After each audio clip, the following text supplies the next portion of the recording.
Tesalonicenses, primera epístola a los Tesalonicenses, capítulo 2 y verso 13, para honra y gloria del Señor. Bendito sea el Señor Jesús. Y dice así la palabra del Señor, hermanos, que nos vamos a ir recio el día de hoy. No se crean, ¿no? Vamos a ir bien.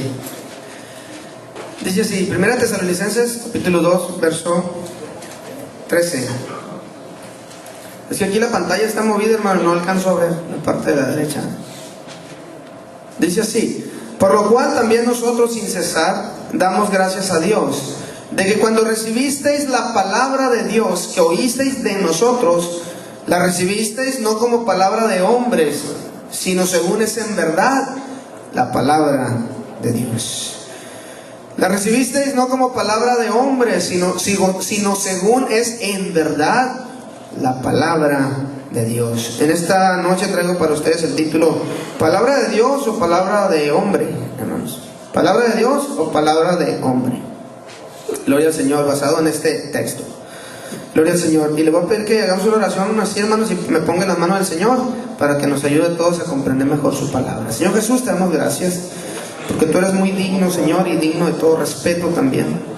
Pedimos que nos ayudes a estar atentos, Señor Jesús, que bendigas mi mente y mi corazón, para que los preceptos que yo presente, Señor, los principios de tu palabra que yo presente, hagan, Señor Jesús, un lugar especial en el corazón de tus hijos y se graben, Señor Jesucristo, y se mantengan firmes en el corazón y seamos edificados por medio de tu bendita palabra, Señor Jesús, que es fuerte, que es viva, Señor, que es eficaz, Señor Jesucristo, que transforma el corazón del hombre. En el nombre de Jesús te lo ruego, Señor, háblanos en esta hora. Amén. Gloria a Dios. Pueden tomar su lugar, hermanos, que les pague.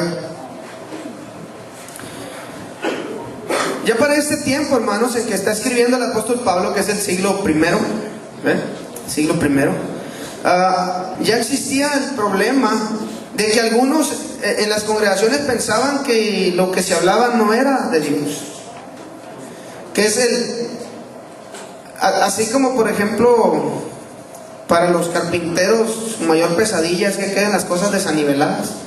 Y para los pintores su peor pesadilla es, por ejemplo, para mí el sprayador, que se escurre la pintura. Para los predicadores su mayor pesadilla es que la gente crea que lo que están diciendo no es de Dios, sino de los hombres. Es algo con que cada profesión tiene su área con la que tienen que lidiar, con que batallar o con que sufrir en el corazón. Y en este tiempo ya el apóstol Pablo tenía ese problema, hermano, que había algunos que pensaban que lo que hablaba no era de Dios. Yo no creo que eso sea palabra de Dios. Entonces, por eso Pablo, hermanos, cuando empieza en este verso, dice: por lo cual también nosotros sin cesar damos gracias a Dios. Ese es un presente, hermano, está hablando en presente, como decir, por lo cual nosotros también, o nosotros sin cesar estamos dando gracias a Dios. Ahorita, en este momento, de que cuando ustedes recibieron la palabra de Dios que oyeron de nosotros, no la recibisteis como palabra de hombre, sino según es en verdad la palabra de Dios. Gracias a Dios, decía el apóstol Pablo, que ustedes, gracias a Dios, le agradezco a Dios que ustedes sí recibieron la palabra como lo que es en verdad la palabra de Dios. Porque había quien decía, el apóstol Pablo, ¿y qué enseña el apóstol? Déjense de cosas, ese hombre no enseña nada de Dios. Y el apóstol Pablo estaba agradecido. Mi pregunta es: ¿puedo yo estar agradecido? Gracias, Señor, porque tu iglesia recibe la palabra como lo que es en verdad, palabra de Dios. El hermano Andrade puede decir: gracias, Señor, porque la iglesia recibe tu palabra como lo que es en verdad, palabra de Dios. O tendrá el mismo problema, ¿no?, que el apóstol Pablo. Le digo, esa es la cruz, la pesadilla que todo predicador tiene que sufrir. Amén. Hasta de Cristo dijeron: no, ese tiene... ¿Saben lo que dijeron de Jesucristo? No decimos nosotros que tú eres samaritano y que tienes demonios. De Jesucristo, hermano, de Dios. De Dios. Entonces, desde este tiempo el apóstol Pablo sufría con esto.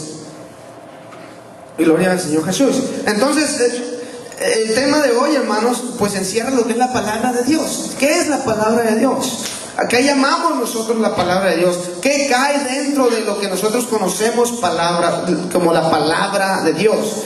Y traigo un estudio, hermanos, que estuve sacando, y espero sean pacientes y disfruten y coman y digieran lo que el Señor trae para ustedes en esta tarde.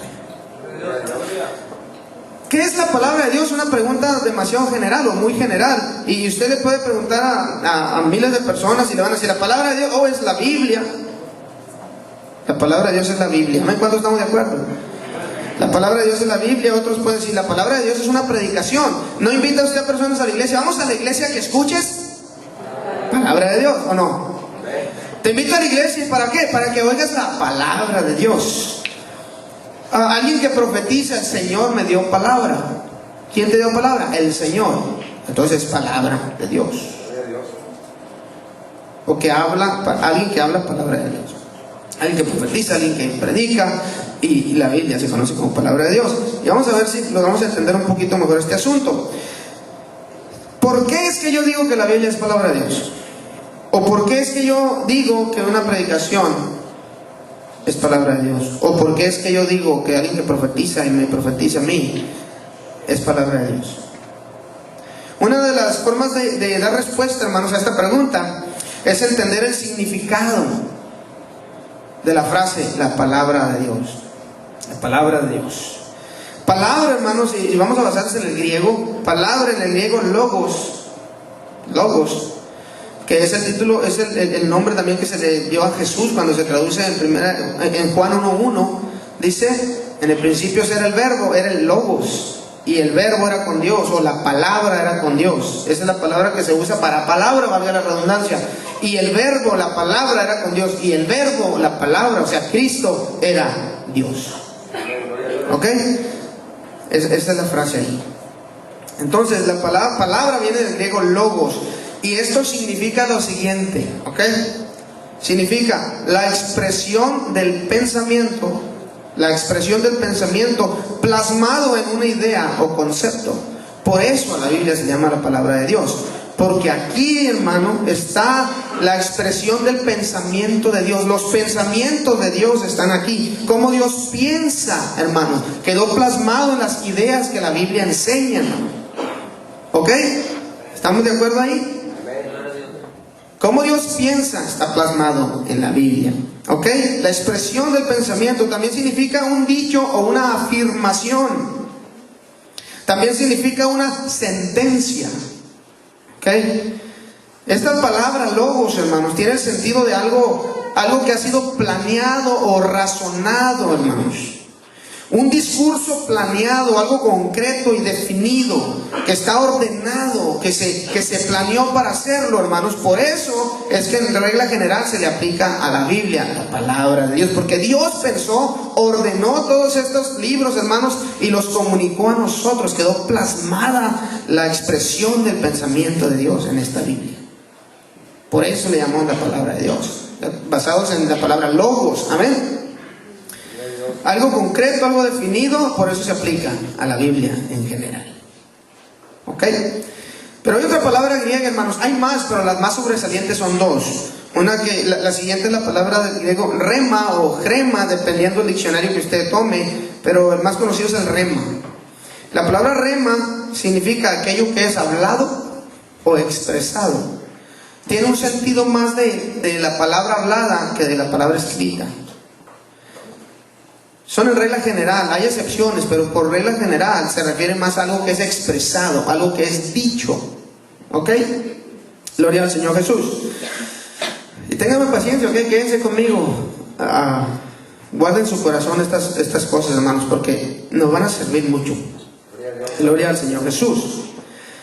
Rema es considerado como una declaración fresca que brota de un hijo de Dios que está siendo inspirado por el Espíritu Santo, hermanos. En este caso un predicador o un profeta, ¿ven?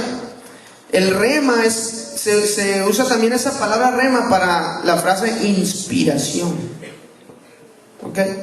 El rema es la palabra fresca, la palabra que sale. Y normalmente, hermanos, basándonos en el rema, es dirigida a una situación en particular. Por eso yo en lo personal creo que cuando alguien profetiza, está saliendo la palabra rema, ¿ok? Porque está siendo profetizado. Por ejemplo, si me profetizan a mí, aplica a mi vida personal nada más.